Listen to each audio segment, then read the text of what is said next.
రక్షణే చేయమంటున్నాడు. రంగుల జెండా పట్టి సింగమోలే కదిలినాడు. ఒక్కరో కాంగ్రెస్ సూర్యుడు మన రేవంత్ అన్న నిగ్గదీసి అడిగే మొనగాడు.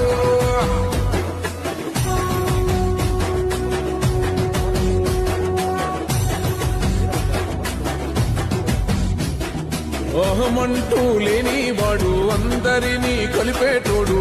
ఆనాటి రోజులు తెస్తాడు మన ఆశలన్నీ తీర్చే నాయకుడు.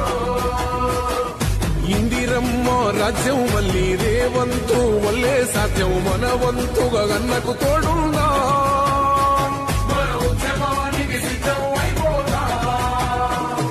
తెలంగాణ